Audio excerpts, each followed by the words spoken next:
ഇരിക്കുക സഹോദരങ്ങളെ.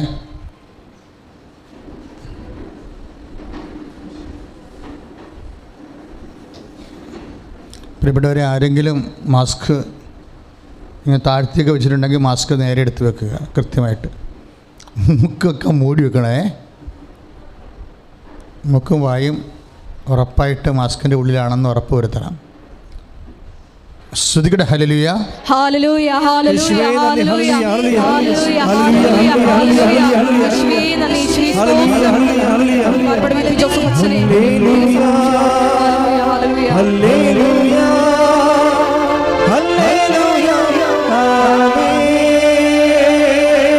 Hallelujah, hallelujah,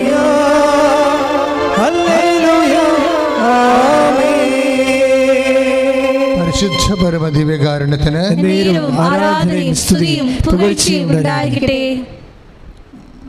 പ്രിയപ്പെട്ടവരെ, ഉടമ്പടി ധ്യാനമാണ് മാസത്തിലെ എല്ലാ ചൊവ്വാഴ്ചകളിലും നടക്കുന്ന ഈ ധ്യാനത്തിൻ്റെ പേര് ഉടമ്പടി ധ്യാനമെന്ന മരിയൻ ഉടമ്പടി ധ്യാനം. എൻ്റെ ഉദ്ദേശം എന്ന് പറയുന്നത് ഉടമ്പടി എടുത്തു പോയിട്ടുള്ള ആൾക്കാരെ അർത്ഥവത്തായിട്ട് ആ ഉടമ്പടി പാലിച്ച് അവരിന്ന് അനുഭവിക്കുന്ന പ്രത്യേക പ്രയാസങ്ങളെ അതിജീവിച്ച് സുവിശേഷത്തിന് സാക്ഷിയാകുകയാണ്. അതിൻ്റെ ഈ ഉടമ്പടി വെളിപ്പെടുത്തപ്പെട്ട കാലത്ത് ഒരു മനുഷ്യൻ എങ്ങനെയൊക്കെ ദൈവതിരുസന്നിധിയിൽ നിന്ന് അനുഗ്രഹം പ്രാപിക്കാം എന്നുള്ളതെല്ലാം പരിശുദ്ധാത്മാവ് ഇതിൻ്റെ 2018-19 കാലങ്ങളിൽ കൃത്യമായി വെളിപ്പെടുത്തിയിട്ടുണ്ട്. അതിലൊന്ന്, ഇപ്പോൾ തന്നെ മനുഷ്യരുടെ മുമ്പിൽ എന്നെ ഏറ്റുപറയുന്നവനെ, മനുഷ്യരുടെ മുമ്പിൽ എന്നെ ഏറ്റുപറയുന്നവനെ എൻ്റെ സ്വർഗസ്ഥനായ പിതാവിൻ്റെ മുമ്പിൽ ഞാനും ഏറ്റുപറയും. അപ്പം ഈശോ നമ്മളെ ഏറ്റുപറയുന്ന ഒരു സുവിശേഷമായ സത്യമുണ്ട്. നമ്മുടെ ഈ അനുഗ്രഹം നമ്മൾ പ്രാപിക്കുന്നതെല്ലാം ഈശോ നമ്മളെ ഏറ്റുപറയുന്നതിലൂടെയാണ്. ഒരു വ്യക്തി ഇപ്പോൾ ഈ ദിവസങ്ങളിലൊക്കെ വന്ന സാക്ഷ്യം 43 വയസ്സുകാരുടെ കാര്യത്തിയുടെ വിവാഹം. അപ്പം അങ്ങനെയൊക്കെ വരുമ്പോൾ അത് എല്ലാ അനുഗ്രഹങ്ങളും ദൈവം നമ്മളെ ഏറ്റുപറയുന്നതാണ്. അത് എങ്ങനെയാണ് ഏറ്റുപറയണത്? ഇതെൻ്റെ മകളാണ്, ഇതെൻ്റെ മകനാണ് എന്നാണ് ദൈവം ഏറ്റുപറയണത്. ദൈവം ഒരു വ്യക്തിയെ ഏറ്റുപറയണത് എന്താണ്? എൻ്റെ മകളാണ്, അല്ലെങ്കിൽ എൻ്റെ മകനാണ്. ഇതിന് ദൈവം ഏറ്റുപറഞ്ഞാൽ പിന്നെ നമുക്ക് പിശാച് നമ്മളെ തൊടത്തില്ല, തിന്മയുടെ ഒരു ശക്തിയും തൊടത്തില്ല, വിധി നമ്മളെ തൊടത്തില്ല. നമുക്ക് സ്വാഭാവികമായിട്ടുണ്ടാകാൻ സാധ്യതയുള്ള യാതൊരു അപകടമോ അനാമത്തുകളോ ഒന്നും നമ്മളെ തൊടത്തില്ല. എന്താ കാര്യം? ഏറ്റുപറയുമ്പോൾ പഴയ നിയമകാലം മുതലേ ദൈവം ഇങ്ങനെ ദൈവത്തെ വിശ്വസിക്കുന്നവനെ അടയാളപ്പെടുത്തും. കായനെപ്പോലും അവൻ ഏറ്റുപറഞ്ഞപ്പോൾ അടയാളപ്പെടുത്തിയത് ദൈവമാണ്. കായന് അബദ്ധം പറ്റിപ്പോയി ആബേലിനെ കൊന്നപ്പോൾ. പക്ഷേ ഇനി നിക്കക്കള്ളിയില്ല എന്നുള്ളത് കായൻ ഏറ്റുപറഞ്ഞ് ദൈവത്തോട്. അപ്പം നീ കായൻ്റെ ഒരു മാനസികാവസ്ഥയിലാണെങ്കിൽ പോലും നിക്കക്കള്ളിയില്ല, ഇനി എനിക്ക് നിക്കക്കള്ളി എന്ന് നിൻ്റെ ദൈവത്തോട് നീ ഏറ്റുപറഞ്ഞാൽ ആ ദൈവത്തിൻ്റെ രീതി അനുസരിച്ച് നിനക്ക് സംരക്ഷണത്തിൻ്റെ അടയാളമിടും. കായന് ദൈവം സംരക്ഷണത്തിൻ്റെ അടയാളമിട്ടായിരുന്നു.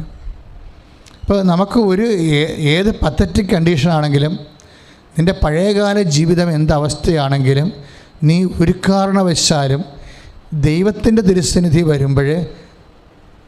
നീ വളരെ സന്തോഷവതിയായിരിക്കണം, അല്ലെങ്കിൽ സന്തോഷവാനായിരിക്കണം. ഇവിടെ എല്ലാം വരുന്നത് ഒരു ഏറ്റുപറയാനുള്ള മനസ്സാണ്. ദൈവമേ തെറ്റിപ്പോയി എന്ന് ഏറ്റുപറയാൻ. ഇങ്ങനെ കായനും അതാണ് പറഞ്ഞത്, എനിക്കിനി നിൻ്റെ സംരക്ഷണമില്ലാതെ ഭൂമിയിൽ ജീവിക്കാൻ പറ്റുമെന്ന് തോന്നണില്ല. ഇന്നലെ പൂച്ച പോലെ നടന്ന പുലിയൊക്കെ ഇപ്പോഴെന്നെ ഒറ്റക്ക് കിട്ടിയാൽ കടിച്ചു കയറാൻ വേണ്ടി നടക്കുകയാണ്. ഞാൻ എങ്ങനെ സർവൈവ് ചെയ്യും, ഞാൻ എങ്ങനെയാണ് അതിജീവിക്കണമെന്ന് പറയുമ്പോൾ ദൈവം ഇവൻ്റെ നെറ്റിയിൽ ഒരു അടയാളം ചാർത്തും. കാര്യം ഈ ദൈവം കാണുന്ന പോലെ ഈ ജീവിതത്തിനെ കാണാൻ കഴിയണതാണ് ശരിക്കും പറഞ്ഞാൽ ഒരു വ്യക്തിയുടെ സുവിശേഷവൽക്കരണം എന്ന് പറയുന്നത്. കാരണം നമ്മൾ കാണുന്ന രീതിയിലല്ല ദൈവം ഒരു വിഷയത്തെ കാണുന്നത്. അതുകൊണ്ട് തന്നെ നമ്മളെത്ര നീചപാപിയാണെന്ന് പറഞ്ഞാലും നമ്മളെ കുറ്റപ്പെടുത്തിയാലും ചിലപ്പോൾ ദൈവം നിന്നെ കുറ്റപ്പെടുത്തിയില്ലെന്ന് വരും. നിനക്കൊരു സമയം തരും. യു ടേക്ക് യുവർ ടൈം എന്ന് പറയും. ഞാൻ മനസ്സിലാക്കിയിട്ടുണ്ട് നിനക്ക് ചില അബദ്ധങ്ങൾ സംഭവിച്ചതായിട്ട്. പക്ഷേ യു ടേക്ക് യുവർ ടൈം. അതിൻ്റെ പേരിൽ നീ നിരാശപ്പെട്ടിരിക്കേണ്ട കാര്യമില്ല, വേദനപ്പെട്ടിരിക്കേണ്ട കാര്യമില്ല എന്ന് പറഞ്ഞ് ഞാനിവിടെ ഉള്ളിടത്തോളം കാലം നിന്നെ ഒരു ദുഷ്ടമൃഗങ്ങളും സ്പർശിക്കത്തില്ലെന്ന് പറഞ്ഞാണ് കായൻ്റെ നെറ്റിയിലെ കുറിച്ച് അടയാളം ഇടുന്നത്. ഇത് ഒരു വല്ലാത്ത ഒരു ദൈവസ്നേഹമാണ്. ഈ ദൈവത്തിൻ്റെ മുമ്പിലാണ്, അഥവാ ദിവ്യകാരുണ്യത്തിൻ്റെ മുമ്പിലാണ് നീ നിൻ്റെ ക്ലേശത്തിൻ്റെ ഈ കാലത്ത് ഇരിക്കണമെന്ന് ഓർക്കണം. ദൈവത്തിൻ്റെ മുമ്പിൽ നീ വരുമ്പോൾ നിനക്ക് നിരാശ വേണ്ട ഒരു കാര്യമില്ല. എന്താ കാര്യം? നിൻ്റെ സിറ്റുവേഷൻ സെൻസ് തന്നെ ആയാലും അതിനെല്ലാം അതിൻ്റെ രീതിയിൽ മനസ്സിലാക്കാൻ കഴിവുള്ള ഒരു ദൈവം നിനക്ക് വേണ്ടി സ്വയം ഒരു നിസ്സഹായമായ രീതിയിൽ എന്തുമാത്രം താഴ്ന്ന് വരാൻ പറ്റുമോ അത്രയും താഴ്ന്ന് വന്ന് ഒരപ്പത്തിൻ്റെ രൂപത്തിൽ ആയ ദൈവം. അതുകൊണ്ട് തന്നെ ദിവ്യകാരുണ്യത്തിൻ്റെ തിരുസന്നിധിയിൽ വരുമ്പോൾ നീ ശരിക്കും സമ്പൂർണ്ണമായിട്ട് അങ്ങോട്ട് ആശ്രയിക്കണം. കാര്യം നിൻ്റെ ഈ ജീവിതത്തിൻ്റെ ഈ അവസ്ഥകളെല്ലാം നീ നിൽക്കുന്നതും ഇരിക്കുന്നതുമൊക്കെ കൃപാസനം അൾത്താരയിൽ ജീവനോടെ അമ്മ പ്രത്യക്ഷപ്പെട്ട ഇടത്തിലാണ് നിൽക്കുന്നത്. നിനക്ക് മുമ്പേ ഇവിടുന്ന് പോയവരെ നിന്നേക്കാൾ സങ്കടകരമായ ജീവിതാവസ്ഥകളിൽ നിന്ന് ദൈവം കൈപിടിച്ചുയർത്തിയിട്ട് സാക്ഷ്യം പറഞ്ഞ ഒരു അൾത്താരയുടെ മുമ്പിലാണ് നീ നിൽക്കുന്നത്. അപ്പോൾ എന്ത് വിഷയമാണെന്ന് പറഞ്ഞാലും നീ പ്രാർത്ഥിക്കേണ്ടത് അച്ഛനോട് ചേർന്നൊന്ന് പ്രാർത്ഥിച്ച നെഞ്ചത്ത് കൈവച്ച്, കർത്താവേ എനിക്ക് നല്ല ദൈവസ്നേഹം നൽകണമേ. അങ്ങയുടെ തിരുസന്നിധിയിൽ എങ്ങനെ പ്രാർത്ഥിക്കണം, എങ്ങനെ വ്യാപരിക്കണം എന്നുള്ള ആഴമായ കാഴ്ചപ്പാടുകള് എനിക്ക് നൽകണമേ. ചുരുക്കി പറഞ്ഞാല് എൻ്റെ വിശ്വാസത്തെ വർദ്ധിപ്പിക്കണമേ. പ്രാർത്ഥിക്കുക, എൻ്റെ വിശ്വാസത്തെ വർദ്ധിപ്പിക്കണമേ. എൻ്റെ ദൈവസ്നേഹത്തെ വർദ്ധിപ്പിക്കണമേ. ഒന്നുകൂടി പ്രാർത്ഥിക്കുക, എൻ്റെ വിശ്വാസത്തെ വർദ്ധിപ്പിക്കണമേ. എൻ്റെ ദൈവസ്നേഹത്തെ വർദ്ധിപ്പിക്കണമേ. അപ്പോൾ ഇതെല്ലാം ഈ ഉടമ്പടിയിലുള്ളതാണ്. നിനക്ക് ഏതെങ്കിലും കാലഘട്ടങ്ങളിൽ നിൻ്റെ വിശ്വാസം ഒന്ന് കുറഞ്ഞു പോയെന്ന് വിചാരിച്ചോ? നീ ഉടമ്പടി അതിൻ്റെ രീതികളിലൊന്ന് അനുവർത്തിക്കുകയാണെങ്കിൽ ഇതൊരു ക്ലാസ് പ്രെയറാണ്. എന്ന് വെച്ചാൽ ഒരു വ്യക്തി ശാസ്ത്രീയമായി ഒരു ദൈവാനുഗ്രഹം ഒരു കുടുംബത്തിന് പ്രാപിക്കണമെങ്കിൽ ആ വ്യക്തി സുവിശേഷ വിഹിതമായി ചെയ്യേണ്ട എല്ലാ പരിചരണങ്ങളും ട്രീറ്റ്മെൻറ്റുകൾ ഈ ഉടമ്പടിയുടെ ഉള്ളിലുണ്ട്. കഴിഞ്ഞ ദിവസങ്ങളൊരു സാക്ഷ്യം പറഞ്ഞത് ഒരു ദേശീയ അവാർഡ് കിട്ടിയ അധ്യാപകൻ, അദ്ദേഹത്തിന് ദേശീയ അവാർഡ് മാത്രമല്ല എനിക്ക് സംസ്ഥാന അവാർഡും കിട്ടി 2014. അപ്പോൾ തന്നെ ദേശീയ അവാർഡും കിട്ടി. അപ്പം നല്ല പിന്നെ ഡോക്ടറേറ്റൊക്കെ ഉള്ള ഒരു അധ്യാപകനാണ്. അപ്പോൾ അധ്യാപകൻ്റെ സാക്ഷ്യം നല്ല രസമാണ്. നമ്മൾ ഇന്നത് പ്രീമിയർ ചെയ്തിട്ടുണ്ട്. അദ്ദേഹത്തിൻ്റെ സാക്ഷ്യത്തിൻ്റെ സാക്ഷ്യം കേട്ടപ്പോഴേക്ക് തോന്നിയത്, അദ്ദേഹം പറഞ്ഞു, ഞാനൊരു പക്കാ നിരീശ്വരവാദിയായിരുന്നു. പിന്നെ എൻ്റെ ജീവിത പങ്കാളി എനിക്ക് 87 ഞാൻ കല്യാണം കഴിച്ച് കഴിഞ്ഞപ്പോൾ എൻ്റെ വർഷങ്ങളായിട്ടുള്ള നിരീശ്വരവാദത്തിന് ഇവളുമായിട്ടുള്ള സംസർഗം എന്നെ പതുക്കെ മാറ്റാൻ തുടങ്ങി. എങ്കിലും ഒത്തിരിയേറെ ചോദ്യങ്ങൾ എനിക്ക് മനസ്സിലുണ്ട്, വിശ്വാസ സംബന്ധമായ ഒത്തിരിയേറെ ചോദ്യങ്ങൾ. അതുകൊണ്ട് തന്നെ എൻ്റെ പ്രാർത്ഥനകളെല്ലാം വൈഫിനെ കാണിക്കാൻ വേണ്ടിയാണ്. കാര്യം എനിക്ക് പ്രാർത്ഥനയിൽ വിശ്വാസമില്ല. അവൾ പ്രാർത്ഥിക്കുമ്പോൾ അവളെ പിണക്കണ്ടെന്ന് വിചാരിച്ചുകൊണ്ട് ഞാൻ പുറകെ ഇരുന്നുകൊണ്ട് പ്രാർത്ഥിക്കുക. വൈഫിനോട് സ്നേഹമുള്ള കക്ഷിയാണ്. അപ്പം അതുകൊണ്ട് പിണക്കണ്ടെന്ന് വിചാരിച്ചുകൊണ്ട് പുറകെ ഇരുന്നുകൊണ്ട് എന്തെങ്കിലുമൊക്കെ പറഞ്ഞുകൊണ്ടിരിക്കും. പക്ഷേ എന്തെങ്കിലും വൈഫ് കുറേ ശക്തമായ രീതിയിൽ വിശ്വാസമുള്ള ആളാണ്. ഇപ്പം നിങ്ങളെപ്പോഴും എനിക്കത് ആ സാക്ഷ്യം കേട്ട് മനസ്സിലായതേ, ഇപ്പം നിങ്ങളുടെ ജീവിത പങ്കാളിയോ മകനോ, ഇപ്പോൾ മകൻ ഈ ജർമ്മനിയിലുള്ള പരിപാടി പോലെയാണ്, ജർമ്മനിയിൽ സഭയുടെ ആളാണെന്ന് പ്രഖ്യാപിക്കുകയാണെങ്കിൽ അവൻ ടാക്സ് കൊടുക്കേണ്ടി വരും. അവന് ഗവൺമെൻറ് ഓഫീസറാണെങ്കിൽ അതിൻ്റെ കട്ടിങ്സ് ഉണ്ടാവും. അത് ഗവൺമെൻറ് തന്നെയാണ് സിവിലിയൻ്റെ സാലറിയിൽ നിന്ന് കട്ട് ചെയ്തിട്ട് സഭയ്ക്ക് കൊടുക്കുന്നത്. അപ്പോൾ ജർമ്മനിയിൽ എന്തുള്ള പ്രവണത എന്ന് പറഞ്ഞു കഴിഞ്ഞാൽ പല ആൾക്കാരും വിശ്വാസികളാണെങ്കിലും ടാക്സ് കൊടുക്കാതിരിക്കാൻ വേണ്ടി വിശ്വാസികളല്ലെന്ന് പ്രഖ്യാപിക്കും. എനിക്കൊരു സഭയിലും വിശ്വാസം ഇല്ലെന്ന് പറയും.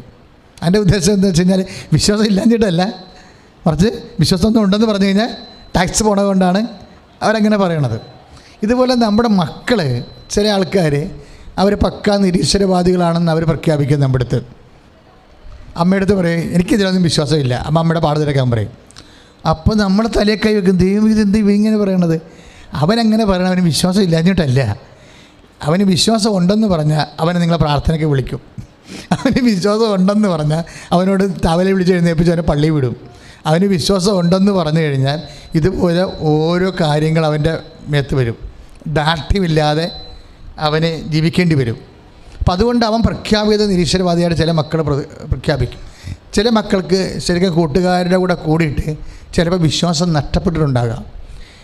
ഇവരുടെ മുമ്പിലൊക്കെ നമ്മൾ ചെയ്യേണ്ട കാര്യങ്ങൾ, ഇപ്പം തന്നെ ഈ വർഗീസ് പീറ്ററിൻ്റെ സാക്ഷ്യം, ആ സാറിൻ്റെ സാക്ഷ്യം കേട്ടപ്പോൾ എനിക്ക് മനസ്സിലായത്, ആ വൈഫ് പക്ക ഫെയ്ത്ത്ഫുള്ളാണ്.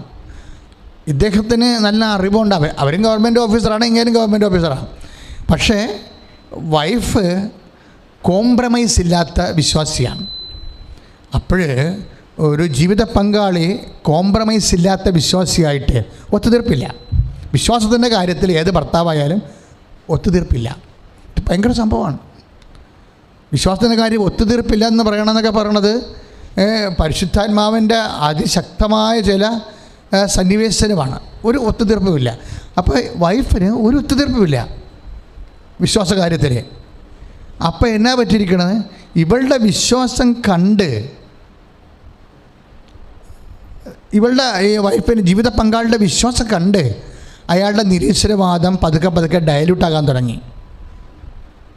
ഇതാണ് സംഭവം. അതായത് ഒരു അവിശ്വാസത്തിൻ്റെ സാഹചര്യം മക്കളിൽ നിന്ന് വന്നാൽ, ജീവിത പങ്കാളിയിൽ നിന്ന് വന്നാൽ, നമ്മൾ അവരെ ഉപദേശിക്കണം തീർച്ചയായിട്ടും. പക്ഷേ അതിനേക്കാൾ ഫലവത്ത് നമ്മൾ കട്ടൻഡേറ്റായിട്ടുള്ള നമ്മുടെ ഒരു നിലനിൽപ്പാണ്. ഒരു കോംപ്രമൈസും ഇല്ലാത്ത നിലനിൽപ്പ്. അതായത് രാവിലെ വീട്ടിൽ എന്തെല്ലാം പ്രശ്നങ്ങളുണ്ട്, അതിൻ്റെ പേരിൽ 2 ആഴ്ച വഴക്കുണ്ടാകാം. കാപ്പി അനത്താതെ ബ്രേക്ക്ഫാസ്റ്റ് ചെയ്യാതെ പള്ളിയിൽ പോയാൽ വീട്ടിൽ അതിൻ്റെ പ്രശ്നം 2 ആഴ്ച നിൽക്കുമെന്ന് കണ്ടാലും ചില ജീവിത പങ്കാളികൾ കുഴപ്പമൊന്നുമില്ല, ഒരു ദിവസം ബ്രേക്ക്ഫാസ്റ്റ് ഇല്ലെന്ന് വിചാരിച്ചൊന്നും മരിച്ചൊന്നും പോകത്തില്ല. പക്ഷേ കർത്താവിനെ എൻ്റെ അടുത്ത് പോയില്ലെങ്കിൽ ചിലപ്പോൾ മരിച്ചു പോയെന്ന് വരും എന്ന് പറഞ്ഞ് അവർ ബ്രേക്ക്ഫാസ്റ്റ് പോലും ചെയ്യാതെ നേരെ പള്ളിയിൽ പോകും. കുറേ തല്ലുപിടുത്തവും ബഹളവും ഒക്കെ അപ്പനും മക്കളും നടത്തിയാലും കുറച്ച് കഴിയുമ്പോൾ ഇവർ തിരിച്ചു വരും. കാര്യത്താൽ നീ ദൈവത്തിന് ഏറ്റുപറയുന്ന കാരണം ദൈവം നിന്നെ ഏറ്റുപറയും. അതാണ് അവിടെ വരുന്ന ഗുണം. അതുകൊണ്ടാണ് ഈ 10:32 പറയണത്. മത്തായി ശ്രീകായുടെ സുവിശേഷമില്ലേ 10:32 എന്താ പറയണത്? മനുഷ്യരുടെ മുമ്പിൽ എന്നെ ഏറ്റുപറഞ്ഞാൽ സ്വർഗസ്വനായ പിതാവിന്റെ മുമ്പിൽ ഞാനും നിന്നെ ഏറ്റുപറയും. അതാണ് സംഭവം. ഇപ്പം വൈഫ് ബ്രേക്ക്ഫാസ്റ്റ് ചെയ്യാതെ പള്ളിയിൽ പോയി അപ്പനും മക്കളും കൂടി നിങ്ങൾ വരുമ്പോൾ തന്നെത്താൻ ബ്രേക്ക്ഫാസ്റ്റ് ഉണ്ടായി കഴിച്ചിട്ട് നിങ്ങൾക്ക് ഭക്ഷണം തരത്തെന്ന് വിചാരിച്ചോ? അവളൊരു പാഠം പഠിക്കട്ടെ, പള്ളിയിൽ ഓടി നടക്കുകയല്ലേ എന്ന് പറഞ്ഞാൽ നിങ്ങൾക്ക് ബ്രേക്ക്ഫാസ്റ്റ് തരണമെന്ന് വെച്ചാൽ നിങ്ങളൊരു സൗമ്യമായിട്ട് നിന്ന് ഒരു പ്രശ്നവുമില്ല. ബ്രേക്ക്ഫാസ്റ്റ് കിട്ടിയില്ല, കഴിച്ചില്ല, ഒരു ദിവസം ബ്രേക്ക്ഫാസ്റ്റ് കഴിച്ചില്ലെന്ന്. അപ്പോൾ എൻ്റെ കർത്താവിന് വേണ്ടി ഇത് സഹിക്കാൻ കഴിഞ്ഞതിൽ ഒരു സന്തോഷമുണ്ടാകണം. എപ്പോഴും വിശ്വാസത്തിൽ സന്തോഷമാണ് വിശ്വാസത്തിലുണ്ടാകുക, ഒരു നിരാശ ഉണ്ടാകത്തില്ല. നീ പക്കാ വിശ്വാസിയാണെങ്കിൽ നിനക്കെപ്പോഴും സന്തോഷമുണ്ടാകും. എന്താണ്? കർത്താവിന് വേണ്ടി സഹിക്കാൻ കഴിഞ്ഞതിലേ. ദൈവത്തിലെ ഇതാണ് ഒരു 5:41 വരണത്. നടപടി പുസ്തകത്തിൻ്റെ 5:41 കർത്താവിന് വേണ്ടി സഹിക്കാൻ കഴിഞ്ഞതിൽ സന്തോഷിച്ചുകൊണ്ട് അവരടുത്ത സ്ഥലത്തേക്ക് പോയെന്ന്. അതാണ് നടപടി പുസ്തകത്തിന് 5:41. അതായത് ഒന്ന് പറഞ്ഞ് കർത്താവിന് വേണ്ടി സഹിക്കാൻ കഴിഞ്ഞതില് സന്തോഷിച്ചുകൊണ്ട് അവരടുത്ത സ്ഥലത്തേക്ക് പോയി. അപ്പോൾ ഒരു സ്ഥലത്ത് സഹനം വന്നു കഴിഞ്ഞാൽ നമ്മൾ അവിടെ തന്നെ നിന്ന് അയ്യോ നിരാശ, അയ്യോ എന്നോട് ഇങ്ങനെ ചെയ്തല്ല, അവിടെ തന്നെ ഒരിക്കലും നമ്മൾ നിൽക്കരുത്. ഒരു സഹന സാഹചര്യം ഉണ്ടായാൽ U just shift your place. ഒരു സഹന സാഹചര്യം ഉണ്ടായാൽ അടുത്ത സ്ഥലം നോക്കണം. എന്താ കാര്യം വെച്ച് കഴിഞ്ഞാൽ അടുത്ത വിഷയം പറഞ്ഞാൽ ആ വിഷയം തന്നെ പറഞ്ഞ് രാവിലെ മുതൽ വൈകുന്നേരം വരെ നിൽക്കരുത്.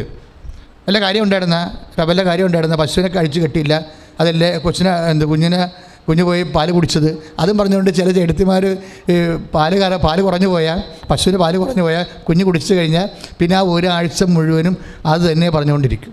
അത് വട്ട് കേസാണ്. അടുത്ത സ്ഥലത്തേക്ക് പോകണം. ഒരു സകല സാഹചര്യം ഉണ്ടായി, U just shift your place. അതാണ് 5:41. എന്ന് വെച്ചാൽ ഒരു ഇഷ്യൂ ഉണ്ടായി നിനക്ക് വേദനപ്പെട്ടു, ആ വ്യക്തികളിൽ നിന്ന് വേദനപ്പെട്ടു. അപ്പോൾ അത് തന്നെ പറഞ്ഞുകൊണ്ട് തന്നെ പിന്നെ ഇരിക്കരുത്. You just shift your place. മനസ്സിലായി? അച്ഛൻ പറഞ്ഞ മനസ്സിലായാൽ എന്തെങ്കിലും ഒരു സാഹചര്യം ഉണ്ടായി, വ്യക്തികളിൽ നിന്നോ എന്തൊരു വിഷയം ഉണ്ടായിക്കഴിഞ്ഞാൽ നിങ്ങൾ ആ വിഷയം ഒന്ന് ചേഞ്ച് ചെയ്യണം. അത് തന്നെ ഹോൾഡ് ചെയ്ത് അവിടെ നിൽക്കരുത്.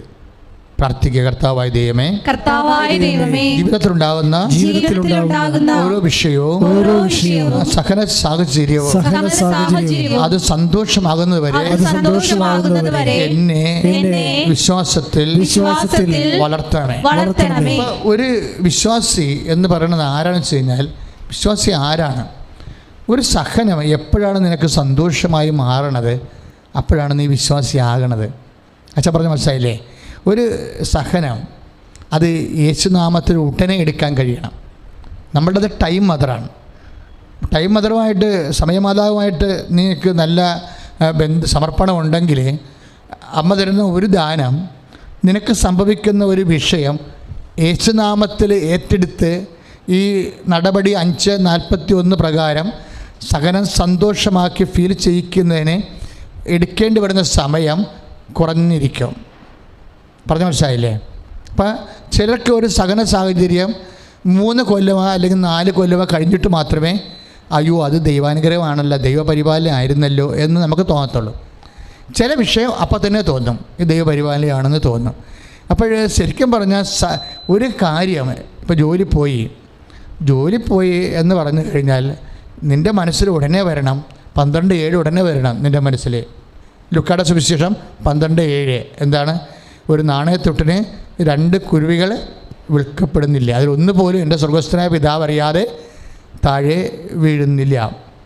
ഇപ്പം കഴിഞ്ഞ ദിവസങ്ങളിൽ ഞാനൊരു ഭാര്യയും 2 മക്കളെ, അമ്മയും 2 മക്കളെയും കണ്ട്. അപ്പോൾ അവർ കോവിഡെല്ലാം കഴിഞ്ഞിട്ട്, ഞാൻ പണ്ടിവിടെ സ്ഥിരം വരുന്ന ആൾക്കാരായിരുന്നു. ഇപ്പം ആദ്യമായിട്ടാണ് ഞാൻ കാണേണ്ടത്. അപ്പോൾ ഞാൻ ചോദിച്ച് പിള്ളേരുടെ പപ്പ എന്നാ വിശേഷമെന്ന് ചോദിച്ചു. പറഞ്ഞ് അച്ഛൻ നല്ല വണ്ണം ഇരിക്കണം, ഒരു കുഴപ്പമില്ല, ഞങ്ങൾ പുതിയ വീടൊക്കെ വാങ്ങിച്ചെന്ന് പറഞ്ഞു. അപ്പോൾ എന്താ പ്രശ്നം വെച്ച് കഴിഞ്ഞാൽ ഈ ആൾ 10ാം ക്ലാസ് തോറ്റ ആളാണ്. പക്ഷേ അയാൾക്ക് ഒരു മനസ്സിൽ പെട്ടെന്ന് നമ്മളെ കൃപാസനം പ്രാർത്ഥനയിൽ പണ്ട് മുതലേ വരുന്ന ആളാണ്. ഭാര്യയും ഭർത്താവ് ഒരുമിച്ച് പണ്ടത്തെ ദമ്പതി ധ്യാനത്തിൽ വരുന്ന ആൾക്കാരാണ്. അയാൾക്ക് തോന്നുന്നത് എനിക്ക് അമേരിക്കയിൽ പോകണമെന്ന് തോന്നി. അപ്പോൾ അങ്ങനെ തോന്നണമെന്ന് പറയുമ്പോൾ നമ്മളവർക്ക് ഈ 10ാം ക്ലാസ് പാസ്സായ ആൾക്കാർ അമേരിക്കയിൽ പോയിട്ട് എന്നെ കാണിക്കാനാണ്, ഭാഷ പോലും കിട്ടത്തില്ലല്ലോ. പക്ഷെ പുള്ളിക്കിങ്ങനെ ഈ നമ്മൾ അടച്ചുപൂട്ടിയ അസ്ഥികൾക്കുള്ളിൽ അടച്ചുപൂട്ടിയ തീ പോലെ പുള്ളിക്ക് ഭയങ്കര ബോധ്യമാണ് അമേരിക്കയിൽ പോകാൻ പറ്റുമെന്ന്. വർഷം മെക്കാനിക്കാണ്. അപ്പോൾ ഞാൻ പറഞ്ഞ് അപ്പോൾ 7 പേര് പോകുന്നുണ്ട്, അപ്പോൾ അവർ 7 പേര് 6 പേരും വന്നില്ല, ഞാൻ അവരിവിടെ പോകേണ്ടതാണ് എന്ന് പറഞ്ഞ് പുള്ളിക്കാരൻ ഒരു കാലത്ത് വന്ന് പ്രാർത്ഥിച്ചായിരുന്നു. അപ്പം ഞാൻ പ്രാർത്ഥിച്ചു കഴിഞ്ഞാൽ മന നീ ഇപ്പം ഇതിൻ്റെ അകത്ത് പോകണ്ടെന്ന് പറഞ്ഞു. ഇതിൻ്റെ അകത്ത് പോകണ്ട എന്ന് പറഞ്ഞപ്പോൾ വൈഫ് ഭയങ്കര വിശ്വാസിയാണ്. അവൾ പറഞ്ഞ് അച്ഛൻ പറഞ്ഞില്ലേ ഇപ്പം പോകണ്ട, നീ ഇടി എന്ത് പൊട്ടത്തറേ കാണിക്കണത്, അവർ 6 പേരുടെ കൂടെ ഞാൻ ഇങ്ങനെ ഒറ്റക്ക് പോകണത് പിന്നെ എന്ന് പറയും.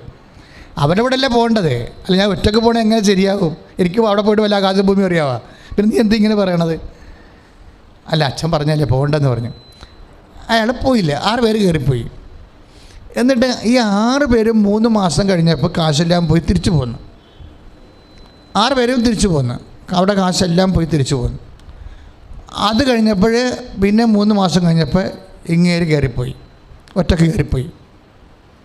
അപ്പോൾ അതിന് IELTS കാര്യങ്ങളൊന്നുമില്ല. കാര്യം വർക്ക്ഷോപ്പിലെ വർക്കിന് പോകണതാണ്. അപ്പോൾ വേറെ പ്രശ്നങ്ങളൊന്നുമില്ല. കാര്യം പണി അറിഞ്ഞാൽ മതി അവിടെ. അപ്പോൾ അദ്ദേഹം പോയിട്ട് ഇന്നും അദ്ദേഹം വന്നിട്ടില്ല. 3 കൊല്ലമായിട്ട് അമേരിക്കയിലാണ്. ഇപ്പോൾ അത്യാവശ്യം കടങ്ങളെല്ലാം തീർന്ന് പിള്ളേരൊക്കെ തന്നെയാണെങ്കിൽ നല്ല വളർന്ന് മിടുക്കന്മാരായിരിക്കണം. അമ്മയും കുഞ്ഞുങ്ങളായിട്ട് നാട്ടിൽ താമസിക്കണം ഇപ്പോൾ. അപ്പോൾ എന്താ പ്രശ്നം വെച്ചാൽ ആദ്യം ഒന്ന് ഫ്ലോപ്പായി കഴിയുമ്പോൾ അയാൾ ഭയങ്കര തട്ടുപിടിച്ചായിരുന്നു ശരിക്കും. ഇത് കാര്യം ഇത് എന്ത് മണ്ടത്തടയിൽ പറയണം. അവർ 6 പേരുടെ കൂടെ പോയില്ലേ പിന്നെ ഞാനെങ്ങനെയാണ് നട്ടു നിൽക്കണത്, ഞാൻ പിന്നെ ഒറ്റയ്ക്ക് കയറിപ്പോണത് എങ്ങനെയാണ്, തട്ടുപിടിച്ചാണ് ഇവിടുന്ന് പോണത്. പക്ഷേ വൈഫ് പെട്ടെന്ന് അവർക്ക് സമയം കുറവാണ്. ഒരു കാര്യം ദൈവഹിതം മനസ്സിലാക്കാൻ വിശ്വാസിക്ക് പെട്ടെന്ന് സാധിക്കും. കാര്യം വിശ്വാസി എന്ന് പറയുന്നതിൻ്റെ ഒരു പ്രത്യേകത, എന്തെങ്കിലും സംഭവം നമ്മുടെ ജീവിതത്തിൽ നെഗറ്റീവ് സംഭവിച്ചാൽ അതിൻ്റെ പോസിറ്റീവ് മനസ്സിലാക്കാൻ എടുക്കുന്ന സമയം വിശ്വാസിക്ക് കുറവായിരിക്കും. അച്ഛൻ പറഞ്ഞാൽ മനസ്സിലായോ? ഒരു നെഗറ്റീവ് ജീവിതത്തിൽ സംഭവിക്കുമല്ലോ. ശരിക്കും പറഞ്ഞാൽ നെഗറ്റീവ് എന്ന് പറയുന്ന സാധനം ഇല്ല. അതിൻ്റെ അടിയിലെല്ലാം പോസിറ്റീവ് ഉണ്ടാവും. ദൈവത്തിൻ്റെ പരിപാലനം ഉണ്ടാവും. ദൈവത്തിൻ്റെ ആൾക്കാർക്ക് അതെല്ലാം പോസിറ്റീവാണ്. അപ്പോൾ ഇവള് കട്ടനിട്ട് പറഞ്ഞത് കുഴപ്പമില്ല, ഇത് ശരിയാകുമെന്ന് പറഞ്ഞാൽ ശരിക്കും എൻ്റെ ഒരു വർത്തമാനത്തിലല്ല അവൾ അന്ന് നിന്നത്. ആ മനുഷ്യൻ വൈഫിൻ്റെ വർത്തമാനത്തിൽ നിന്നതാണ്. കാര്യം വൈഫിന് പ്രശ്നമില്ല. അങ്ങനെ അതായത് ദൈവഹിതം തന്നെ നിറവേറ്റണമെന്ന് നിർബന്ധമുണ്ട്. അത് അവൾക്ക് പെട്ടെന്ന് മനസ്സിലായി, ഇയാൾക്ക് മനസ്സിലായില്ലായിരുന്നു. അപ്പോൾ ഇതുകൊണ്ട് ഈ വിശ്വാസിയായി ജീവിക്കുമ്പോൾ എപ്പോഴും നമ്മൾ ശ്രദ്ധിക്കണം. ജീവിതത്തിൽ നെഗറ്റീവ്സ് എപ്പോഴും ഉണ്ടാവും, ഒരിക്കലും പോസിറ്റീവ് തന്നെ ഉണ്ടാവണം നിർബന്ധമില്ല. കാരണം ഈ നെഗറ്റീവ്സിൽ തന്നെ ഒരു 10 നെഗറ്റീവ് ഉണ്ടെങ്കിൽ അതിൻ്റെ അകത്ത് 9 വർക്കൗട്ട് ചെയ്യുമ്പോൾ കാലാന്തരത്തിൽ അത് പോസിറ്റീവായിരിക്കും. പക്ഷെ അത് മനസ്സിലാക്കാനുള്ളൊരു കഴിവെന്ന് പറയുന്നത് അത് വിശ്വാസത്തിൻ്റെ ഒരു ഫലമാണ്. ഒന്ന് പ്രാർത്ഥിച്ച്, കർത്താവായ ദൈവമേ, എൻ്റെ ജീവിതത്തിൽ സംഭവിക്കുന്ന പ്രതികൂല കാര്യങ്ങൾ അതിൻ്റെ ദൈവഹിതം പെട്ടെന്ന് മനസ്സിലാക്കുവാൻ സമയമാതാവേ, വചനം ഗ്രഹിക്കാനുള്ള സമയത്തെ എനിക്ക് ചുരുക്കി തരണമേ. ശ്രുതികട ഹല്ലേലൂയ.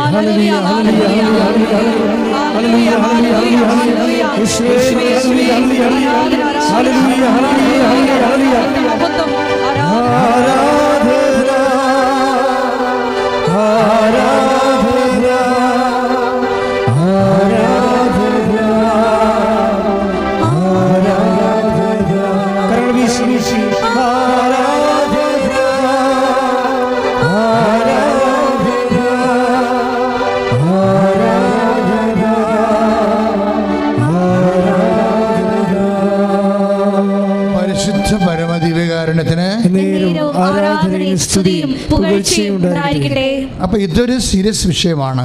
അതായത് ഒന്ന്, അവിശ്വാസം നമ്മൾ മുമ്പിൽ കണ്ട മക്കളുടെ അവിശ്വാസമോ ജീവിത പങ്കാളിയുടെ അവിശ്വാസമോ മുന്നിൽ കണ്ടാൽ നമ്മൾ ചെയ്യേണ്ടത് അവരോട് തർക്കിക്കാൻ പോവുകയല്ല, മറിച്ച് എന്താണ്, നമ്മുടെ വിശ്വാസം വെള്ളം ചേർക്കാതെ കണിശമായിട്ട് പ്രഖ്യാപിച്ചുകൊണ്ടിരിക്കണം. ആ വിശ്വാസത്തിന് വേണ്ടി നമ്മൾ സഹിക്കുമ്പോൾ നമുക്ക് സന്തോഷമുണ്ടാകുമെന്ന് അവർക്ക് മനസ്സിലാകണം. അതാണ് 5:41. ആ വിശ്വാസത്തിന് വേണ്ടി നമ്മൾ സഹിക്കുമ്പോൾ അത് നമുക്കൊരു നിരാശ സങ്കടവുമല്ല, മറിച്ച് സന്തോഷമാണ് ഉണ്ടാകുന്നത് എന്ന് അവർക്ക് മനസ്സിലാകണം. തന്നെയല്ല, നിനക്ക് മനസ്സിലാകണം. പ്രാർത്ഥിക്കുക, കർത്താവേ, ഒരു സഹനം വരുമ്പോൾ അങ്ങയെ മുൻനിർത്തി അത് സന്തോഷമായി അനുഭവിക്കാൻ അപ്പോസ്തലന്മാരുടെ അഭിഷേകം എനിക്ക് നൽകണമേ. ശ്രുതികട ഹല്ലേലൂയ.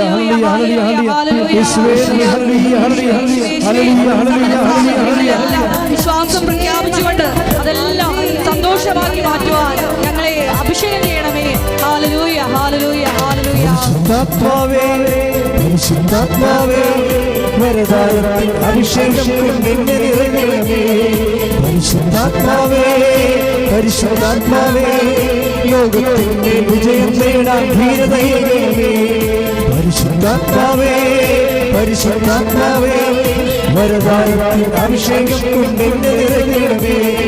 പരിശുദ്ധാത്മാവേ, പരിശുദ്ധാത്മാവേ, ലോകത്തിന്റെ വിജയം നേടാൻ ധീരതയേകണമേ. പരമദിവ്യകാരുണ്യത്തിന് എന്നേരവും ആരാധനയും സ്തുതിയും പുകഴ്ചയും ഉണ്ടായിരിക്കട്ടെ. അപ്പോൾ എപ്പോഴും നമ്മൾ ശ്രദ്ധിക്കേണ്ട കാര്യം ഏറ്റുപറച്ചിലാണ്. നമ്മുടെ പ്രാർത്ഥന വഴി നമുക്ക് ഏറ്റുപറയാം, നമ്മുടെ പ്രവർത്തനങ്ങൾ വഴി നമുക്ക് ഏറ്റുപറയാം. വിശ്വാസം എപ്പോഴും ഏറ്റുപറയാനുള്ളതാണ്, അല്ല രഹസ്യമായി നമ്മൾ സൂക്ഷിക്കാനുള്ളതല്ല. വിശ്വാസം ഏറ്റുപറയണമെങ്കിൽ ആദ്യം നമുക്ക് വേണ്ടത് വിനയമാണ്. ഈ വിനയവും വിശ്വാസവും തമ്മിൽ കുറേ അധികം ബന്ധമുണ്ട്. വിനയവും വിശ്വാസവും തമ്മിൽ കുറേ ബന്ധമുണ്ട്. അപ്പോൾ വിശ്വാസം ഏറ്റുപറയണമെങ്കിൽ എന്ത് വേണം? കാര്യം നമ്മുടെ ഈഗോ ഇല്ലേ, എല്ലാ മനുഷ്യർക്കും ഒരു ഔന്നത്യബോധം ഉണ്ടല്ലോ. കാര്യം ഒരു സെൽഫ് എസ്റ്റീം, ഞാൻ വലിയ സ്ഥലത്തെ പ്രധാന ദിവ്യനാണെന്നൊക്കെ പറഞ്ഞുള്ള ബോധമില്ലേ. അങ്ങനെയുള്ള ബോധങ്ങൾ ഒരു കാലത്തും നമുക്ക് വിശ്വാസം വളരാൻ പറ്റത്തില്ല. ഐ ആം സംതിങ് എന്ന് പറയുകയും മറ്റുള്ളവരെ കൊണ്ടത് മറ്റുള്ള മുമ്പിൽ അത് പ്രകടിപ്പിക്കുകയും ചെയ്യാം. അങ്ങനെ വരും. അതെന്താ പറയാൻ കാര്യം, കഴിഞ്ഞ ദിവസം ഇവിടെ ഒരു സാക്ഷ്യമുണ്ടായി. സാക്ഷ്യമുണ്ടായത് മില്ലി എന്നും പറഞ്ഞൊരു മോളുടെ സാക്ഷ്യമാണ്. അവളാണ് 43 വയസ്സിൽ കല്യാണം കഴിച്ചത്, ഉടമ്പടി എടുത്തപ്പോൾ. അപ്പോൾ അത് സെക്കൻഡ് മാരേജാണ്. നല്ല വയസ്സുകാലത്ത്, നല്ല ചെറുപ്പകാലത്ത് കല്യാണം കഴിച്ചതാണ്. അപ്പോൾ അതിപ്പോൾ എന്തോ മാനസിക രോഗമൊക്കെ ആയിട്ട് പിരിഞ്ഞതാണ്. പിന്നെ അവൾക്ക് കല്യാണം പേടിയായിരുന്നു, കല്യാണം കഴിക്കുക എന്നുള്ളത് പേടിയായിരുന്നു. അപ്പോൾ ഈ ഉടമ്പടിയിലുള്ള ഗുണമെന്ന് വെച്ച് കഴിഞ്ഞാൽ നമ്മൾ പറയണ ചില സംഭവങ്ങളെക്കാളുപരി വേറെ ചില വികാരങ്ങൾ, ഇപ്പം മെലിക്ക് പേടിയാണ്. എന്തിനു പേടിയാണ്? ആദ്യം ഒരു മാനസിക രോഗിയെ കല്യാണം കഴിച്ച് ഭയങ്കര പ്രശ്നം, പുരിവാരായ ജീവിതം തീർന്നതാണ്. വീണ്ടും ഒരു കല്യാണം കഴിക്കാൻ പരീക്ഷിക്കാൻ ജീവിതം അവൾക്ക് ഭയങ്കര പേടിയാണ്. പക്ഷേ ഉടമ്പടി എടുത്തപ്പോൾ അവളുടെ പേടി മാറി. ഇപ്പോൾ ഡോക്ടർ വർഗീസ് പീറ്റർ സാർ പറഞ്ഞ എന്താണ്, ഉടമ്പടി എടുത്തപ്പോൾ എൻ്റെ വിശ്വാസ നിലവാരം വർദ്ധിച്ചു. അപ്പോൾ നമ്മൾ പലപ്പോഴും പറയുന്ന ഈ കാര്യസാധ്യത്തിൻ്റെ അപ്പുറത്ത് കുറേ സംഭവങ്ങളുണ്ട് ഉടമ്പടിയിൽ. കാര്യം ഒന്ന്, സഹനം സന്തോഷമായി മാറും. പിന്നെ വിശ്വാസം പ്രഖ്യാപിക്കാൻ വിനയം വരും. ഒരു കാര്യം ചെയ്യാനുള്ള അതുപോലെ തന്നെ ഒരു കാര്യം ചെയ്യാനുള്ള കൃപ ലഭിക്കും നമുക്ക്. ഇപ്പോൾ ഇവർക്ക് എന്നാ കിട്ടിയിരിക്കണത്? ഇപ്പോൾ മിലി പറയണത് ഇവളുടെ ജോലിയും പോയി വിവാഹവും നടക്കണില്ല. 2 പ്രശ്നമാണ്. ഇപ്പം 43 വയസ്സുണ്ട്, പക്ഷേ ജോലിയുണ്ട്, കമ്പനി ജോലിയുണ്ട്, നല്ലൊരു പേരെ കൊള്ളാവുന്ന ജോലിയാണ്. ആ ജോലിയും പോയി, ഈ ലോക്ക്ഡൗൺ പ്രമാണിച്ച് ജോലിയും പോയി, വിവാഹം വെക്കണില്ല. പക്ഷേ ഉടമ്പടി എടുത്താൽ ശരിയാകുമെന്ന് പറയുന്നുണ്ട്, അവരുടെ മനസ്സ് പറയുന്നുണ്ട്, ആൾക്കാർ പറയുന്നുണ്ട്. കാര്യം ഇപ്പോൾ ഈ വർഗീസ് പീറ്റർ നിരീശ്വരവാദി എന്ന് പറഞ്ഞ ആ സാർബരും പറയണത് ലോകത്തിൽ ഒത്തിരി ഇതുപോലെയുള്ള അനുഗ്രഹപ്പാടുകളും ധ്യാനകേന്ദ്രങ്ങളും ഉണ്ടെങ്കിലും ഈ ഉടമ്പടി എന്ന് പറയുന്ന സംഭവങ്ങൾ ഒരു പക്ക പ്രെയറാണ്. അതിൻ്റെ ഉള്ളിലേക്ക് കടന്നു ചെല്ലുമ്പോഴൊക്കെ നമുക്ക് അതിൻ്റെ സത്യാവസ്ഥ മനസ്സിലാകത്തുള്ളൂ. നിങ്ങൾ ഇനി വരുമ്പോൾ ഇതിൻ്റെ ടെക്സ്റ്റ് ബുക്ക് വരും, 270 പേജുള്ള ടെക്സ്റ്റ് ബുക്ക് ഉണ്ട് ഉടമ്പടിക്ക്. അപ്പോൾ അതൊക്കെ മനസ്സിലായില്ലേ എന്ത് സീരിയസ് ബുക്കാണതെന്ന്. അപ്പം അതുകൊണ്ട് ഇത് ടെക്സ്റ്റ് വൈസ്, ബുക്ക് വൈസ് പഠിക്കേണ്ട, അക്കാഡമിക് ആയിട്ട് പഠിക്കേണ്ട ഒരു പഠനമാണ്. ഇപ്പോൾ ഈ മിലിയുടെ പ്രശ്നം എന്ന് വെച്ച് കഴിഞ്ഞാൽ മിലിക്ക് കല്യാണം നടക്കണില്ല, അവനെ ജോലിയും പോയി. അപ്പോൾ ഇത് രണ്ടും ഇനി നടക്കണം. അത് നടക്കുമോ ഇല്ലെന്ന് അറിയത്തില്ല. പക്ഷേ ഉടമ്പടി എടുത്താൽ നടക്കുമെന്ന് അവരുടെ ബന്ധുക്കളും സ്വന്തപ്പെട്ടവരൊക്കെ അവരുടെ അനുഭവങ്ങൾ വെച്ച് ഇവരോട് പറയുന്നുണ്ട്. എല്ലാവരും പറയുന്നുണ്ട് ഉടമ്പടി എടുക്കും മിലി പോയി, ഇതെല്ലാം ഈസിയായിട്ട് മാതാവ് നടത്തുമെന്ന് എല്ലാ ബന്ധുക്കളും സ്വന്തപ്പെട്ടവരൊക്കെ മിലിയോട് പറയുന്നുണ്ട്. പക്ഷേ മിലിയുടെ പ്രശ്നം വെച്ചാൽ അവർ ഓഫീസറാണ്. അപ്പോൾ അവർക്ക് ഈ പത്രം കൊണ്ടു നടന്ന് കൊടുക്കാൻ ബുദ്ധിമുട്ടാണ്. അതാണ് അവരുടെ പ്രശ്നം. കാര്യം ഉടമ്പടി എടുത്തില്ല എന്നുണ്ടെങ്കിൽ ഉടമ്പടി എടുത്താലും പുതുക്കണമെങ്കിലും കൃപാസനം പത്രം വാങ്ങിച്ച് പ്രാർത്ഥനാപൂർവം വിതരണം ചെയ്യണം. യേശുവിനെ അറിയാത്തത് അറിയിക്കണം, അറിഞ്ഞവരെ ആഴപ്പെടുത്തണം, അത് പ്രാർത്ഥിച്ചുകൊണ്ട് ചെയ്യണം. അപ്പോഴിങ്ങനെ പത്രവും എടുത്തുകൊണ്ട് ഓരോ കടയിൽ പോവുക, വീട്ടിൽ പോവുക എന്നൊക്കെ പറയുമ്പോൾ ഇവൾക്കത് ഉൾക്കൊള്ളാൻ പറ്റത്തില്ല. അപ്പോൾ ഇവിടെ വന്നിട്ട് ആൾ ഇവിടെ എല്ലാം ചുറ്റി നടന്ന് കാര്യങ്ങളൊക്കെ വിലയിരുത്തിയിട്ട് അടുത്ത വണ്ടിക്ക് കയറിപ്പോയി. പത്രം കൊടുക്കാനുള്ള ബുദ്ധിമുട്ടുള്ളതുകൊണ്ട് പോയപ്പോഴാണ് ജോലിയും പോയത്. വിവാഹത്തിന് വേണ്ടിയാണ് വന്നത് ഇവിടെ. അപ്പോൾ ജോലിയും പോയി. അപ്പോൾ ഇനിയിപ്പോൾ വേറെ ഓപ്ഷൻ ഇല്ലാത്ത കാരണം അവൾക്ക് പത്രം കൊടുക്കാനുള്ളൊരു ധൈര്യത്തിന് വേണ്ടി ഇവൾ മാതാവിനോട് പ്രാർത്ഥിച്ചുകൊണ്ടിരിക്കുകയാണ്. അതായത് എങ്ങനെയെങ്കിലും ഒന്ന് കൊടുക്കണം, ഒരു പ്രാവശ്യങ്ങളിൽ നിന്ന് കൊടുത്താൽ മതിയായിരുന്നെന്ന്. ഉടനെ പെട്ടെന്ന് സ്വപ്നത്തിൽ കുറേ കടകളിങ്ങനെ കാണിക്കും. പത്രം കൊടുക്കേണ്ട കടകൾ മാതാവ് കാണിക്കും.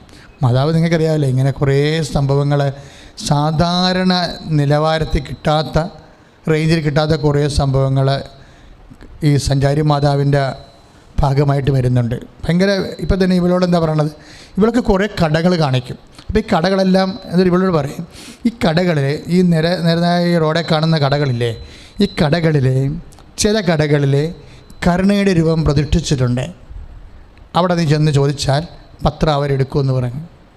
അപ്പോൾ ഇവിടെ പിറ്റേ തൃശ്ശൂർ കുട്ടമ്പള്ളി ആ ലൈനിൽ പോയി കടകളെല്ലാം നോക്കിയപ്പോൾ ഈ പറഞ്ഞ മാതാവ് പറഞ്ഞ ശരിയാണ്, ചില കടകൾ ഇതിന് കരുണയുടെ രൂപം പ്രതിഷ്ഠിച്ചിരിക്കുക. അപ്പോൾ അവൾ അത് മാതാവ് പറഞ്ഞ കണ്ടപ്പോൾ സമാധാനമായി.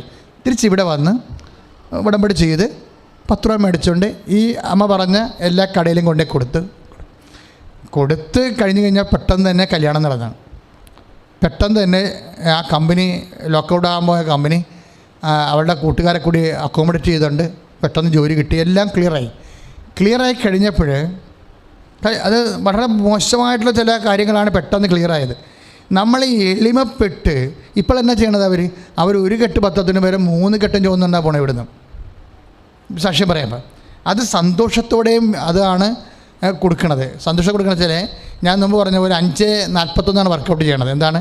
കർത്താവിന് വേണ്ടി സഹിക്കുക, കർത്താവിന് സാക്ഷ്യം വഹിക്കാൻ. കാര്യം കൃപാസനം പത്രത്തിൻ്റെ ഗുണമെന്ന് പറയണത് അത് ആദ്യ നിമിഷം മുതൽ വെഞ്ചരിക്കും.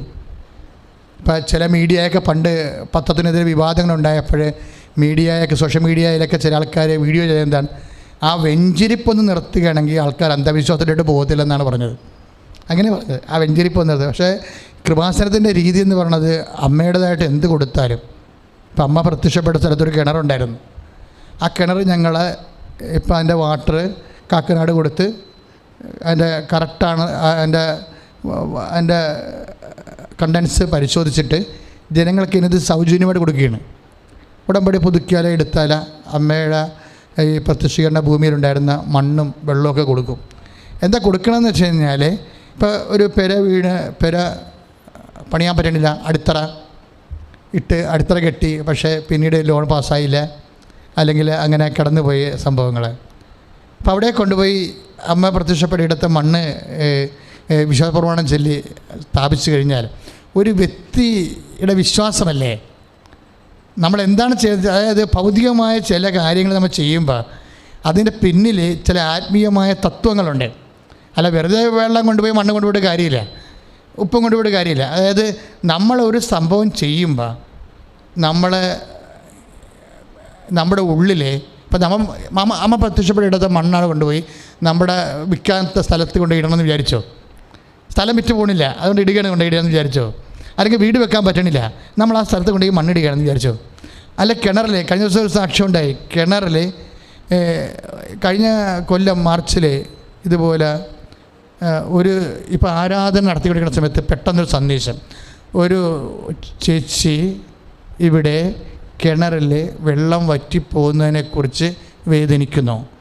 പിന്നെ ഉടനെ അതിനെ പ്രാർത്ഥനയാക്കി മാറ്റി. എന്താണ്? ഇനി ഒരു കാലത്തും അവരുടെ വെള്ളം കിണറ്റിൽ വറ്റിപ്പോകാതിരിക്കാൻ വേണ്ടി പ്രാർത്ഥിച്ചു. പിന്നീട് ഒരിക്കലും ആ വെള്ളം പറ്റണില്ല. കഴിഞ്ഞ ദിവസത്തെ സാക്ഷ്യമാണത്. എന്താ കാര്യം എന്ന് വെച്ച് കഴിഞ്ഞാൽ അവരുടെ കന്നുകാലികളെല്ലാം കുടിപ്പിക്കണത് ഈ കിണറ്റിൽ നിന്നാണ്. കാര്യം അവർക്ക് ഫാമുള്ള ആളാണ്. ഫാമുള്ളതെല്ലാം പക്ഷേ ഫാമിനും മനുഷ്യർക്ക് വേണ്ടി ഈ കിണറിലെ വെള്ളം തികയത്തില്ല. അപ്പോൾ മാർച്ച് ഏപ്രിൽ മാസമാകുമ്പോൾ കിണർ വറ്റും. ഇത് വർഷങ്ങളുടെ അവർ അനുഭവിക്കുന്ന പ്രശ്നങ്ങളാണ്.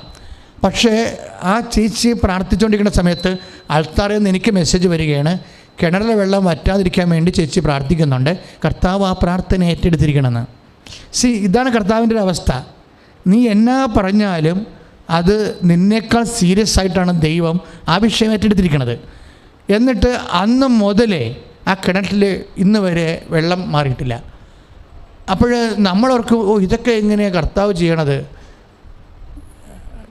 നമുക്കിതൊക്കെ പ്രാർത്ഥിക്കേണ്ട ആവശ്യമുണ്ടോ എന്ന് നമ്മളെ റീസണബിളായിട്ട് ചോദിക്കും. പക്ഷേ വിശ്വാസമെന്ന് പറയുന്നത് അവിടെ റീസണൊന്നുമില്ല. ഒരു വ്യക്തി അനുഭവിക്കുന്ന സങ്കടങ്ങളുടെ വൈകാരിക തലങ്ങളേ ഉള്ളൂ. അവിടെ ബുദ്ധിയൊന്നുമില്ല. ഒരു വ്യക്തി അനുഭവിക്കുന്ന കാര്യം, അവരുടെ വീട്ടിലെ കിണർ വറ്റിപ്പോയ അവസ്ഥ അറിയാമല്ലോ. ഈ കന്നുകാലികൾക്കെല്ലാം വെള്ളം ഉണങ്ങി വേറെ അടുത്ത കിണറ്റിൽ പോകേണ്ടി വരും. അതൊന്നും നടക്കത്തില്ല. പിന്നെ പൊറുതി മാറി പോകാനേ പറ്റത്തുള്ളൂ. അതെല്ലാം ആർക്കും വിറ്റിട്ട് പോരാനേ പറ്റത്തുള്ളൂ. ഇതിങ്ങനെ ഓരോരോ കാര്യങ്ങൾ അവനവന് വരുമ്പോഴാണ് കേൾക്കുമ്പോൾ അവർക്ക് ഇതാ കാര്യം എന്ത് കാര്യം എന്ന് ചോദിക്കും. പക്ഷേ അവനവന് ഈ വിഷയം വരുമ്പോഴാണ് വിഷയം എന്തുമാത്രം ഗൗരവമാണെന്ന് മനസ്സിലാക്കണത്. അപ്പം ഞാൻ പറഞ്ഞു വരുന്നതിൻ്റെ കാരണം, ഈ ഇപ്പം മണ്ണ് കൊണ്ടിടുന്നു, അല്ലെങ്കിൽ നമ്മൾ വെള്ളം കൊണ്ടിടുന്നു, അല്ലെങ്കിൽ ഉപ്പ് കൊണ്ടിടുന്നു നേർച്ച വസ്തുക്കൾ. ഈ നേർച്ച വസ്തുക്കൾ ഇടുമ്പോൾ നമ്മളത് എന്തിടുന്നോ അല്ല പ്രശ്നം, എങ്ങനെ ഇടുന്നു, എന്തുകൊണ്ടിടുന്നു. എന്താ കാര്യം? അവിടെ ഒരു ഏറ്റുപറച്ചിലിൻ്റെ ഒരു വിഷയമുണ്ട്. എന്താണ് ഏറ്റു പറയണത്? റോമ 10:9 നമ്മൾ ഏറ്റു പറയണത്.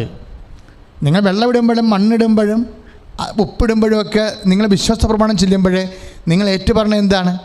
യേശു കർത്താവാണെന്നാണ് അധരം കൊണ്ട് ഏറ്റു പറയണത്, അല്ലേ? വിശ്വാസ പ്രമാണം ചെല്ലിയല്ലേ നമ്മൾ ഉടമ്പടി തൈലം തേക്കണത്? വിശ്വാസ പ്രമാണം ചെല്ലിയല്ലേ നമ്മൾ ഉടമ്പടി ഉപ്പ് കിണറ്റിലിടണത്? അപ്പോൾ ഇങ്ങനെ ഓരോ സംഭവവും, ഇപ്പോൾ ചെവിപ്പഴുപ്പെന്നും പറഞ്ഞ് ഈ മിലിയുടെ സാക്ഷ്യത്തിലൊന്നാണ് ഇയർ ബഡിൽ ഉടമ്പടി തൈലം എപ്പോഴും ചെവിപ്പഴുപ്പാണ്. മുച്ചുണ്ടുകാർക്ക് എപ്പോഴും ചെവിപ്പഴുപ്പുണ്ടാവുമല്ലോ. അങ്ങനെ ഒരു അസുഖമാണ്, എപ്പോഴും ചെവിയുടെ പഴുപ്പാണ്. അപ്പോൾ അവരെന്നാ ചെയ്യണത്? അവർ ഉടമ്പടി എടുത്തിട്ട് വിശ്വാസ പ്രമാണം ചൊല്ലി ഉടമ്പടി തൈലം കൊണ്ട് ഇവർ ചെവിയിൽ തൊടും. അപ്പോൾ അതോടുകൂടി ചെവി പഴുപ്പ് തീരുകയാണ് സാക്ഷ്യം. പക്ഷേ നിങ്ങൾ ചെയ്യുമ്പോൾ എപ്പോഴും ഹൈജീനിക്കായിട്ട് മാത്രമേ ചെയ്യാൻ പാടുള്ളൂ. നമ്മൾ എന്ത് ചെയ്താലും ഞങ്ങളിവിടെ തരുന്നതെല്ലാം വളരെ ശ്രദ്ധിച്ചാണ്. നിങ്ങൾക്കറിയാമല്ലോ, ആ ബോട്ടിലൊക്കെ നല്ല വിലയാണ്. പക്ഷേ വില നോക്കിയല്ല ഞങ്ങൾ നിങ്ങൾക്ക് തരണത്, അതിനകത്തിരിക്കുന്ന വിഷയം നോക്കിയാണ് അത് തന്നത്. അപ്പം അതുപോലെ തന്നെയാണ് സൂക്ഷിച്ച് വെക്കുകയും. ഇത് എന്താ ചെയ്യണമെന്ന് വെച്ചാൽ, ഓരോ നേർച്ച വസ്തു നമ്മൾ ഇംപ്ലിമെൻറ്റ് ചെയ്യുമ്പോൾ നമ്മൾ ചെയ്യണത് എന്താ? യേശു കർത്താവാണെന്ന് അധരം കൊണ്ട് ഏറ്റു പറയും. പറഞ്ഞു മനസ്സിലായില്ലേ? പിന്നെ എന്താണ്? ദൈവം അവനെ മരിച്ചവൻ ഉറപ്പിച്ചെന്ന് ഹൃദയത്തിൽ വിശ്വസിക്കും. വിശ്വാസ സംബന്ധമായ എല്ലാ കാര്യങ്ങളും ഏറ്റുപറച്ചിലാണ്. ഇനി കുറച്ചുകൂടി ഞാൻ വ്യക്തമായിട്ട് പറയാം. യേശുവുമായി ബന്ധപ്പെടുന്ന എല്ലാ വിഷയങ്ങളും ആക്ടിവേറ്റ് ചെയ്യുന്ന മെക്കാനിസം ഏറ്റുപറച്ചിലാണ്. ഇപ്പം നമ്മുടെ പത്രോസില്ലേ, പത്രോസ് ഉദാഹരണത്തിന് ലൂക്ക 5:8 പത്രോസ് കർത്താവിൻ്റെ മുമ്പിൽ ഏറ്റു പറയുന്ന സംഭവമുണ്ട്. എന്താണ്? അത്ഭുതകരമായ മീൻപിടുത്തം കിട്ടിയപ്പോൾ അവൻ കർത്താവിൻ്റെ കാൽക്കൽ കമന്നടിച്ച് വീണിട്ട് പറഞ്ഞത് എന്താണ്? കർത്താവേ, ഞാൻ പാപിയാണ്, എന്നെ വിട്ടു പോകണമേ എന്ന് പറഞ്ഞു. അപ്പം ഞാൻ പാപിയാണെന്നുള്ളത് ഒരു ഏറ്റുപറച്ചിലാണ്. യേശു കർത്താവാണെന്ന് അധരം കൊണ്ട് ഏറ്റുപറയുകയും ദൈവം അവനെ മരിച്ചെന്ന് ഉയർപ്പിച്ചെന്ന് ഹൃദയത്തിൽ വിശ്വസിക്കുകയും ചെയ്യുന്ന അതേ മെക്കാനിസം തന്നെയാണ് കർത്താവെ ഞാൻ പാപിയാണെന്ന് ഏറ്റുപറയണത്. പറഞ്ഞാൽ മനസ്സിലായാ? നിങ്ങൾക്ക് ദൈവത്തിൽ വളരാൻ ഉദ്ദേശിക്കുന്നുണ്ടെങ്കിൽ നിങ്ങൾ ആദ്യം ചെയ്യേണ്ടത് നിങ്ങളുടെ തിന്മകളുടെ വശങ്ങൾ ഏറ്റുപറയണം. മനസ്സിലാക്കിയാൽ മാത്രം പോരാ.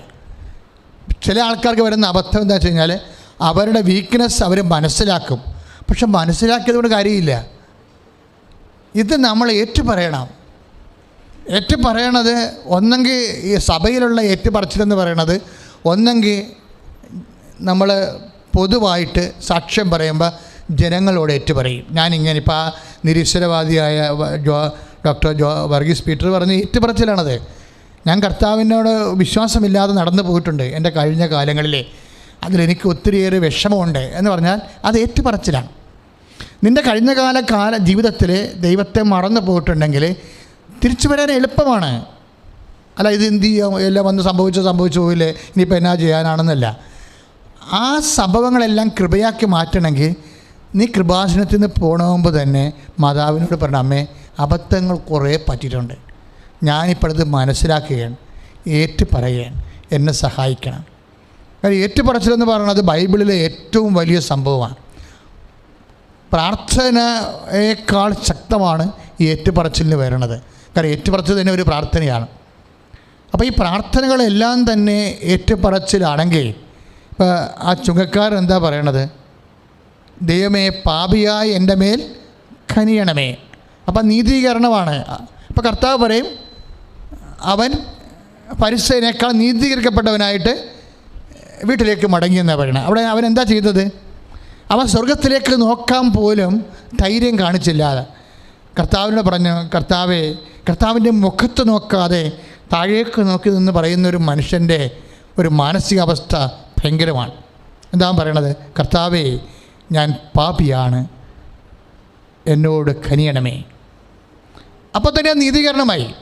ദയവേദലേ, നിനക്ക് അങ്ങനെ എന്തെങ്കിലും ഒരു വിശുദ്ധിയോടെ കൂടി ഇവിടുന്ന് പോകാൻ ഉദ്ദേശിക്കുന്നുണ്ടെങ്കിൽ നീ കർത്താവിൻ്റെ തിരുസന്നിധിയിൽ ഏറ്റുപറയണം. ഏറ്റുപറയണമെന്ന് വെച്ച് കഴിഞ്ഞാൽ എൻ്റെ അർത്ഥം വെറുത്തുപേക്ഷിക്കുക എന്നുള്ളതാണ്. പറഞ്ഞ മനസ്സിലായില്ലേ? പറഞ്ഞുകൊണ്ടിരിക്കണമല്ല. പറയുന്നതിൻ്റെ ഓരോ ഉദ്ദേശവും ആ പാപം പിന്നെ വീണ്ടും നമ്മൾ ആവർത്തിക്കത്തില്ല. പറയണ ഓരോ കാര്യവും വെറുത്തുപേക്ഷിക്കാനുള്ളതാണ്. അങ്ങനെ പറഞ്ഞ് വെറുത്തുപേക്ഷിക്കുകയാണെങ്കിൽ നീ ക്ലീനായി. അപ്പോൾ പിന്നെ ദൈവത്തിന് നിൻ്റെ ജീവിതത്തിൽ പ്രവർത്തിക്കാനുള്ള വകുപ്പായി. പ്രാർത്ഥിക്കുക, കർത്താവായ ദൈവമേ, എൻ്റെ ജീവിതത്തിലെ വന്നു പോയിട്ടുള്ള എല്ലാ അവസ്ഥകളും പാപ സാഹചര്യങ്ങളും വേദനയോടെ അനുതാപത്തോടെ ഏറ്റുപറയാനുള്ള കൃപ നൽകണമേ. ശ്രുതികട്ടെ ഹല്ലേലൂയ.